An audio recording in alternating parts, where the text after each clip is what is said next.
Tone. Poetic realism. Slow pacing. Visuals steeped in sandlight and memory.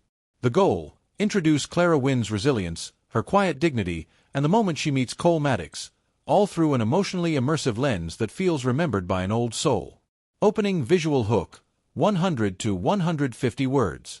The wind had stories that morning, stories older than fences and names.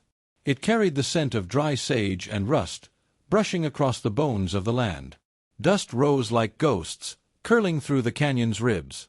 A lone figure walked the road, Clara Wynn, a small woman in a faded blue dress, hat tilted against the glare. In her hand swung a worn leather purse. Inside were thread spools, 2 silver coins, and her last hope for next month's rent. They say courage don't shout. Sometimes it just keeps walkin', even when the road forgets your name. Every step she took made the dust whisper, ash beneath her boots. Scene 1. The attack, 250 words. The path back to her cabin wound through the dry gulch. The sun was a white hammer. She stopped to rest her feet beside a mesquite tree when the stillness cracked, the sound of boots behind her. A man emerged from the brush, Jed Barron, hollow-eyed, jaw rough as gravel. His coat hung open, one hand twitching near his belt. He didn't speak first. Hunger did. "Hand it over," he rasped. Clara's breath caught, but her fingers clenched around the purse. "It's all I've got." He stepped forward, too close. She backed up, heel catching a stone, heart pounding like hooves in her ribs. Then the struggle began. A harsh tangle of dust and fear. His hands grabbed, hers struck back. She fought not like a lady, but like someone who refused to vanish. Her nails left red crescents on his skin. He shoved. She fell, and rolled. Grabbed a rock. Swung hard. Blood welled from his temple. His eyes went wide, then wild. She screamed, the sound ripping through the dry air. And suddenly, hoofbeats. Scene 2. The witness, 250 words. A horse slowed on the ridge. Cole Maddox sat the saddle like he was born there. Calm, sun-worn, face shadowed beneath a hat older than most men. He watched long enough to know the woman wasn't losing. By the time he reached them, Jed Barron was gone, stumbling off into the scrub, clutching his bleeding head. Clara stood, trembling, her hair loose, her purse still clutched like a victory flag. Cole dismounted, boots stirring the dust between them. He picked up her fallen hat, brushed it off gently, then handed it to her. "Cole," softly, "that's my kind of woman." His voice was low, steady, not mocking. Admiring, almost reverent. Clara snatched the hat, jaw tight. "I didn't need saving." He nodded. "Didn't say you did." Then, tipping his hat, he turned to leave. But as he walked back to his horse, he looked once over his shoulder, a glance that lingered too long to be nothing. Scene 3. The aftermath, 200 words. By noon, the story spread through Dry Creek faster than tumbleweed on a gust. "Did you hear? That Wynn woman fought off a bandit with her bare hands. Fool thing to do. Brave thing, if you ask me." At the general store, Martha Dole fussed over Clara's bruised wrist. "You could have been killed," she muttered. Clara only replied, "I'd rather be sore than sorry." Still, that night, when the lamps were low and the crickets started their hymns, she sat alone by the window. Her hands trembled as she tried to mend a shirt, the thread slipping like water from her fingers. Tears burned quietly down her face. "Sometimes," she whispered to herself, "fightin' just reminds you how small you still are." Outside, the desert held its breath, as if listening. Scene 4. The Watcher, 150 words. Far off on the ridge road, Cole Maddox rode slow beneath a bruised purple sky. He didn't know why he'd turned down the canyon again, only that something in him wanted to see if the woman had survived more than the fight. Through the thin curtain of her cabin window, he saw the soft glow of lamplight, the shape of her bowed head. He didn't knock, didn't call out. "Ain't my place," he murmured to his horse, though his voice didn't sound convinced. He turned back toward town. The moon rose pale and hollow, painting 2 trails, one of dust, one of thought. The night swallowed him whole, but the image of her, fierce and trembling, burned on in his mind like a coal refusing to go out. Tone. Intimate, visual, patient. Every glance and silence means something. The air hums with tension, not from gunfire, but from what's left unsaid. Opening image, 100 to 150 words. The days rolled by like tumbleweed, easy to watch, hard to catch. The desert softened under early summer light. In Dry Creek, the winds had lost their temper, trading dust storms for the lazy hum of cicadas. Folks said the fair was coming, the one week when music dared to echo off these lonely hills. Clara Wynne kept her hands busy with needle and thread, but her mind wandered more than she cared to admit. Every time she passed the ridge road, she looked for the shape of a horseman, that tall stranger with the silver eyes.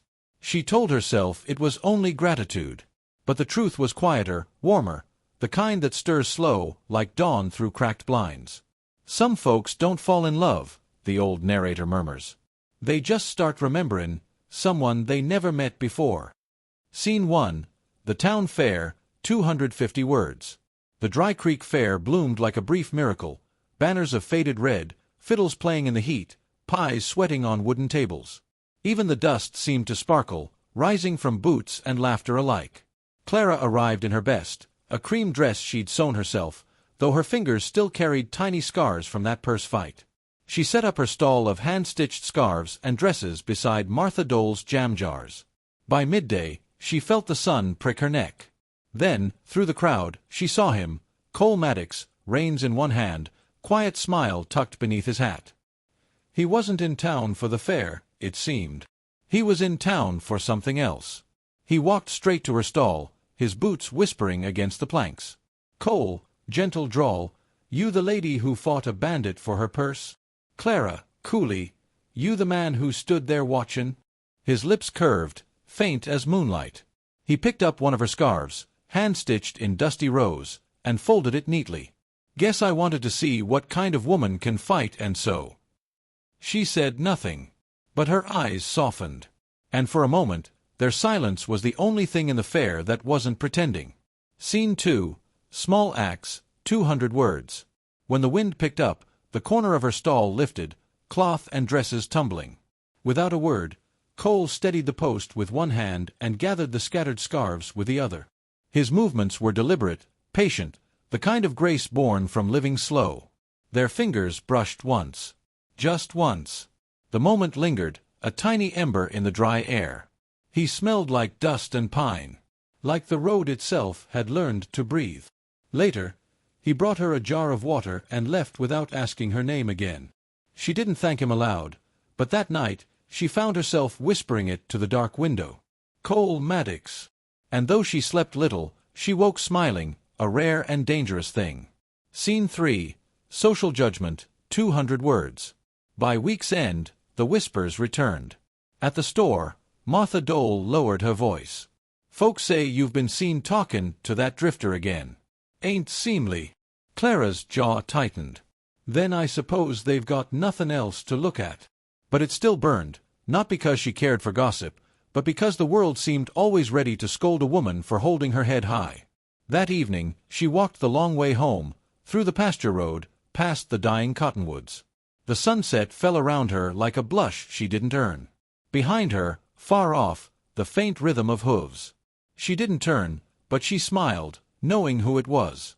He didn't call out, didn't ride close, only followed at a distance, like a promise that didn't want to spook her.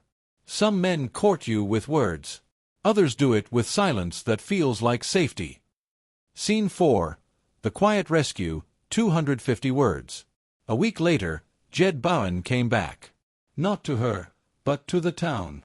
Desperation gnawed him hollow. He staggered into the general store, knife trembling in his hand. Martha screamed. Shelves clattered. Clara was there, delivering a bag of cloth. When she saw him, her body froze, breath shrinking to a pinhole. The memory of that fight clawed up her throat. But before she could move, Cole stepped through the door. He didn't draw his gun. Just looked at Jed, steady as a rooted oak.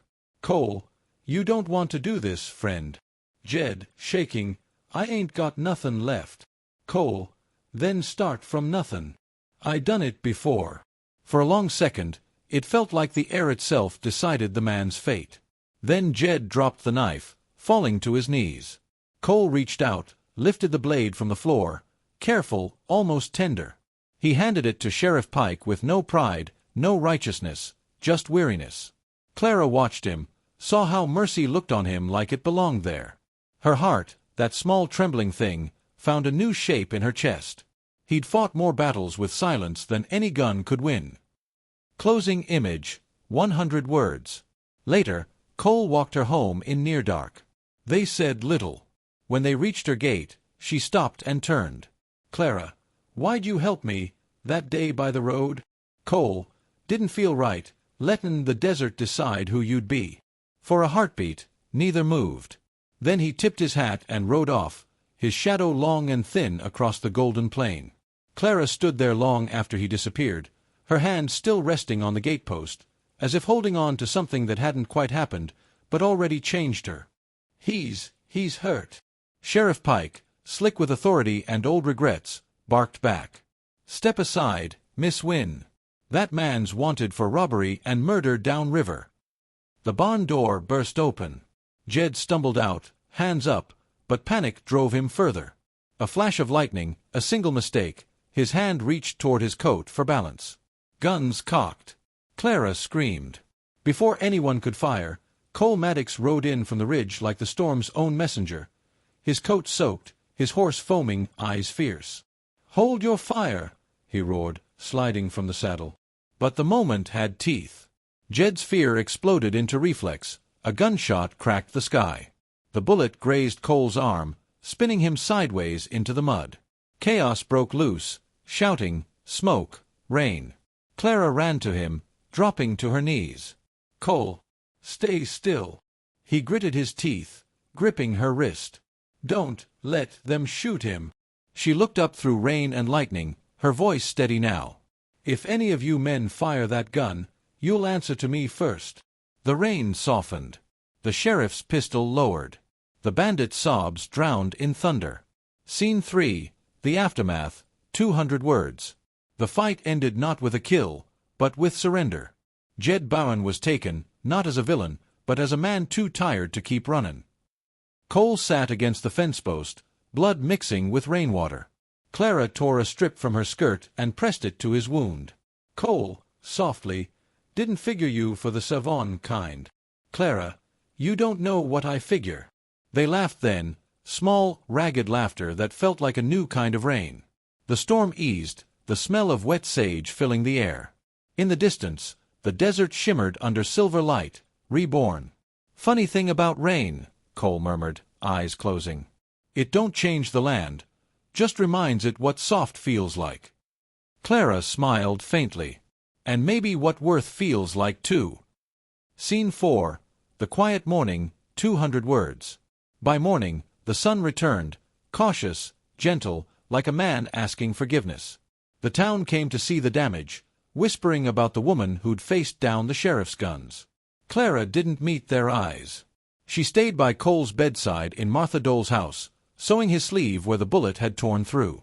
The thread glided, steady and slow, her fingers careful. When she finished, she tied the final knot, but didn't move her hand. It rested on his, not bold, not shy, just there. "Clara," quietly, "guess I'm the one who needed savon this time." "Cole, reckon we both did." The silence between them said everything else. The kind of silence the desert itself might bless. Closing reflection, 200 words. Years later, when the narrator's voice returns, older now, rough as the canyon wind, the tale feels like something half-remembered, half-lived. "I still recall the woman who fought for her purse and found her soul instead. And the cowboy who saw her, not for what she'd lost, but for what she'd kept, her fight, her grace, her truth." They say Cole Maddox never left Dry Creek after that. And Clara Wynne, well, she stitched her name into every fabric she touched. Together, they built quiet out of chaos, and laughter out of ash. The final image, 2 riders in the distance, small against the gold horizon, the world wide and forgiving again. "Out here," the voice says, fading, "truth stands tall only when love learns to kneel, not before fear, but before mercy."